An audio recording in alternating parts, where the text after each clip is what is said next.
e hoje nós vamos falar aí da empresa Camil, sobre os resultados do segundo trimestre de 2023 da empresa. Esta que é uma empresa ali do setor de alimentação, né, de produtos diversos. Provavelmente você em algum momento da sua vida já consumiu algum produto dessa empresa, né, seja ali macarrão, uma sardinha ou qualquer outro produto que ela fabrique. Então a gente vai falar um pouquinho sobre os resultados dessa empresa. É uma empresa que acaba sofrendo um pouco aí com o momento que a gente está vivendo, principalmente agora com esse aumento da inflação, né, onde a empresa ela acaba aí tendo, né, um aperto nas suas margens, fazendo com que a empresa, mesmo com ela aumentando os seus volumes, ela venha diminuindo aí, né, os seus resultados em relação ao lucro líquido e as suas margens operacionais. Mas antes da gente continuar aqui, né, para o nosso conteúdo, eu tenho que informar que esse vídeo não se trata de recomendação de compra, venda ou manutenção do ativo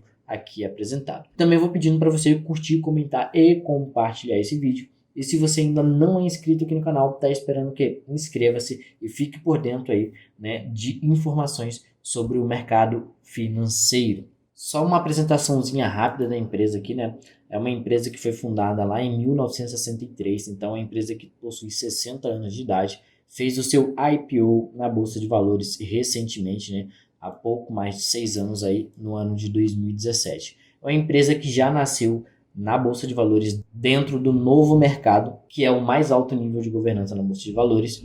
É uma empresa que possui um free float de 29% e um tag along de 100%. Agora que a gente já viu um pouquinho sobre a empresa, vamos aqui para o segundo trimestre de 2023. A gente vê aqui que a empresa tem diversos produtos, então ela é bem diversificada nessa questão, né? Desde açúcar até bolachas, né? Então a gente vê que a empresa está presente aí no nosso dia a dia. Descendo aqui, né, vamos falar aqui um pouquinho sobre aonde a empresa ela distribui aí os seus produtos. E onde a empresa está presente? Ela está presente aí principalmente na Latinoamérica, né, em 5 países, sendo Brasil, Colômbia, Uruguai, Argentina e Chile. A empresa possui 23 centros de distribuições, 35 plantas com operações de liderança nas categorias e países em que atuam, né? E também tem aí cerca de 8 mil colaboradores. Então, é bem interessante a gente ver que a empresa é gigantesca,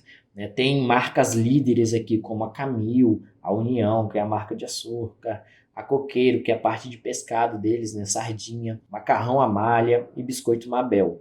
E tem as outras marcas aqui e as marcas internacionais. Descendo mais um pouco, né? Aqui já tem um pequeno resumo do que foi o resultado da empresa. A empresa teve uma receita líquida total de 2,9 bilhões de reais, um aumento, né, de 8% aí, comparando ano contra ano, né, e 9,8% comparando aí, né, trimestre contra trimestre. O EBITDA foi de 212 milhões de reais, um crescimento aí de 1,9% ano contra ano, com uma margem de 7,3% de margem EBITDA. E eles venderam em 629 mil toneladas em volume, né? Não teve aí um crescimento no ano contra ano, né? Mas sim teve um crescimento em relação ao trimestre anterior. E a gente pode ver aqui que eles dividem os produtos deles em algumas categorias. Primeiro tem aqui a categoria de alto giro, né? E tem a categoria de alto valor. Alto giro são aqueles produtos, né, que vendem mais, têm um maior giro, só que eles têm uma menor margem, né? Principalmente quando a gente fala aqui, por exemplo, de açúcar e de arroz. E alto valor são aqueles produtos que vendem menos, mas eles têm ali um maior valor, né? Que são sardinhas, que são a parte de pescado deles, a parte de macarrão aqui, né? A parte de café e a parte de biscoitos. Quando a gente olha na questão, né, do volume vendido, a gente vê que o alto giro teve um aumento de 7,2% no ano contra ano, né? O alto valor teve um aumento de 31,6% e a parte internacional teve uma queda de 15%. E a gente vai olhar isso mais detalhado agora, né? Quando a gente fala de Brasil, a parte de alto giro, né, representa aqui 52% da receita líquida e 60% do volume vendido pela empresa. A gente consegue observar, né, que comparando o segundo trimestre de 2023 com o segundo trimestre de 2022, né, teve um pequeno incremento aqui, né, de mais ou menos ali 30 mil toneladas na questão do volume, porém a gente observa que o valor por quilo vendido teve uma diminuição em relação ao primeiro trimestre de 2023, né, mas teve um pequeno aumento em relação ao segundo trimestre de 2022. Quando a gente olha a parte de Brasil alto valor, né, aqui em cima a gente olhou a de alto giro, né, que tem uma menor margem. Aqui a gente vai olhar agora a de alto valor. A gente observa, né, que a empresa teve um aumento até interessante em relação ao segundo trimestre de 2022 no volume, né? A receita líquida do alto valor tem um peso de 19% dentro da receita líquida e apenas 7% do volume. Então, por isso aqui que a gente já entende a questão do alto valor, né? Lá em cima, no alto giro, né, o volume do alto giro é 60% de todo o volume vendido pela empresa e representa apenas 52% da receita líquida. Quando a gente olha para o alto valor, né, o volume é de 7%, mas dentro da receita líquida, né, esses produtos representam 19% do resultado, mesmo tendo tido uma diminuição no valor por quilo vendido em relação, né, ao segundo trimestre de 2022, saindo de 12,95 para 12,19. E a parte internacional, a gente percebe aqui que a empresa foi pior em relação ao segundo trimestre de 2022, quando a gente fala em volume, sendo que lá em 2022 foram aí 241 toneladas, enquanto agora no segundo trimestre de 2023 foi de apenas 205 toneladas. Então, uma queda aí aproximadamente ali de 36, 37 mil toneladas no volume internacional. Em relação ao primeiro trimestre de 2023, eles tiveram um incremento ali de mais ou menos 45 mil toneladas. O internacional representa 33% do volume e 29% da receita. Então a gente vê aqui, né, que a empresa teve pior em alguns números referente à questão de volume, né, e também na questão da diminuição do preço por quilo vendido. Quando a gente olha aqui os destaques financeiros da empresa, a gente observa, né, que a receita líquida cresceu 8% em referência ao segundo trimestre de 2022, o custo do produto vendido cresceu 10%. Então isso aqui não é interessante, né? A receita líquida ela cresceu menos que o custo do produto vendido. E o interessante aqui seria que o custo do produto vendido fosse menor, e o interessante aqui fosse que o crescimento no valor do custo do produto vendido fosse menor do que o crescimento da receita líquida, né? Que aí a empresa conseguiria ter melhorado os seus números. Mas a gente vê, né, que o custo do produto vendido acabou subindo aí mais do que o crescimento da receita líquida. Quando a gente olha o lucro bruto da empresa, ele cresceu 0,4%, né? Então basicamente andou de lado aí em relação ao segundo trimestre de 2022, sendo que a margem também do lucro bruto acabou caindo, né? Já que a margem lá em 2022, no segundo trimestre, foi de 21%, e agora em 2023 foi de 19%. O EBITDA da empresa cresceu aqui 1,9%, né, saindo de 208 milhões lá no segundo trimestre de 2022 para 212 milhões agora no segundo trimestre de 2023. Também com uma leve redução, né, aqui na margem, saindo de 7,7% para 7,3%. Já quando a gente olha para o lucro líquido, né, a gente acaba vendo que a empresa sofreu bastante, né? Aqui a gente consegue perceber, né, que as margens da empresa acabaram reduzindo bem. Boa parte dessa redução das margens da empresa está relacionado à questão da dívida que a empresa tem, né, e do custo dessa dívida, que está sendo um pouco alto devido ao momento que a gente está vivendo aí em relação às taxas de juros.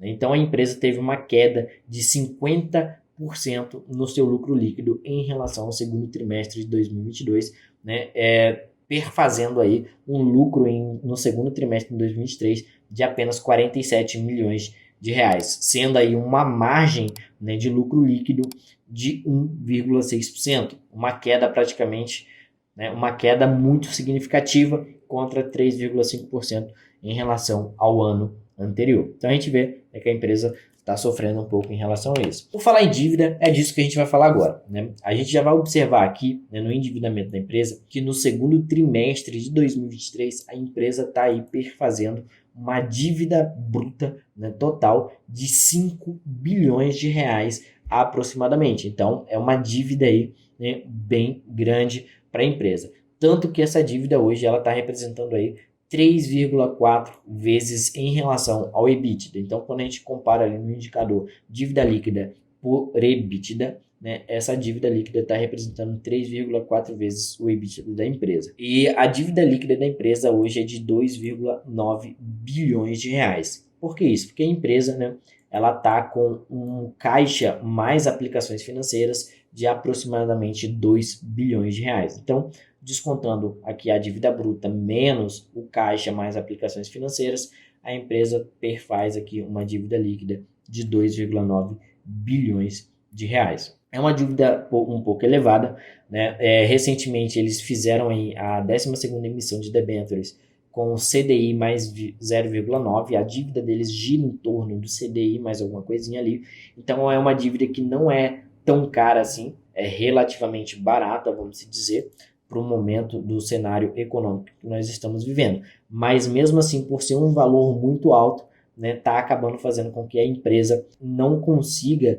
ter um bom resultado devido a isso, já que os juros que a dívida está gerando está comendo boa parte dos resultados da empresa, né? Então é algo até preocupante, né, em relação à empresa. Agora em fevereiro de 2024 é quando vai ser feito a contagem dos covenants da empresa. Eles têm que tentar baixar um pouco, né, essa relação dívida líquida por EBITDA da empresa, né? É o que mais está onerando a empresa nesse momento, é essa questão aí da dívida, né? E também o cenário econômico atual, onde acaba fazendo com que a empresa, mesmo aumentando os volumes vendidos, né, tenha uma diminuição no valor, né, do produto vendido. Também ali devido ao aumento do custo do produto vendido, que a gente viu que aumentou 10%. E agora que a gente já viu aqui, né, os resultados da empresa, vamos dar uma olhadinha aqui nos indicadores dela no site Análise de Ação. A gente vai ver que a empresa está sendo negociada aí próximo de R$ 8,00 a 7,59, né, a última cotação aqui, e a valorização da empresa está sendo negativa nos últimos 12 meses, com uma queda de 12,76%. Então a gente vê, né, que a empresa vem fazendo uma queda aí nos últimos 12 meses, né? A empresa chegou a bater ali em 2020 R$ 11,00 e atualmente está sendo negociada próximo dos R$ 8,00.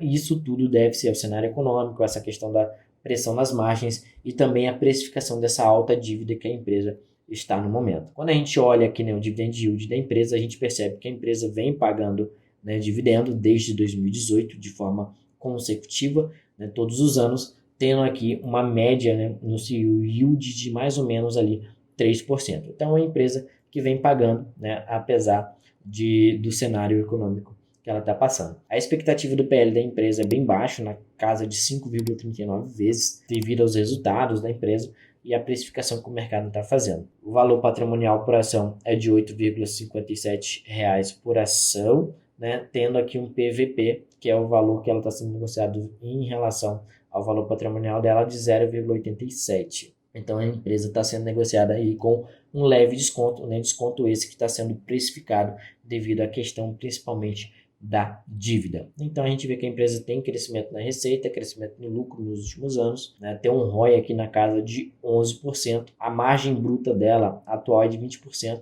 mas a média, né, é também aqui na casa de 25%. A empresa, né, tem aí até uma margem bruta interessante. Quando a gente olha, né, aqui para baixo em relação aos indicadores da empresa, que a gente vai olhar um gráfico, né, desde 2014, a gente percebe que a empresa ela sempre vem crescendo aí a sua receita líquida, mas o lucro, né, ele também tem um leve crescimento, mas sempre meio que andando de lado aqui, né, não tendo um crescimento tão significativo quanto a receita líquida. Quando a gente olha a dívida aqui, a gente vê que de 2021 para cá, a dívida da empresa saltou bastante, né, hoje aí na casa de 4 bilhões de reais de dívida, né, um caixa de aproximadamente 2 bilhões, como a gente enxergou ali no resultado do segundo trimestre, né, tendo uma dívida líquida de 3 bilhões. Então a empresa é interessante, né, trabalha com produtos que a gente consome no nosso dia a dia, né, mas que acaba tendo uma margem muito apertada, né, tem essa questão da inflação, a questão de trabalhar com produtos básicos também que acaba fazendo com que essa margem seja mais apertada. Essa foi a apresentação dos resultados do segundo trimestre de 2023 da Camil. Diz aí para mim o que você achou. Fala se você já conhecia a empresa, se você já consumiu algum produto dela e o que você achou dos resultados da Camil aí no segundo trimestre de 2023 e qual a expectativa que você tem para a empresa aí nos próximos anos e no resultado do terceiro trimestre. Vou pedindo para você curtir, comentar e compartilhar esse vídeo. E se você ainda não é inscrito aqui no canal, tá esperando o quê? Inscreva-se. Sem mais, vou ficando por aqui e vejo vocês no próximo vídeo. Tchau, tchau.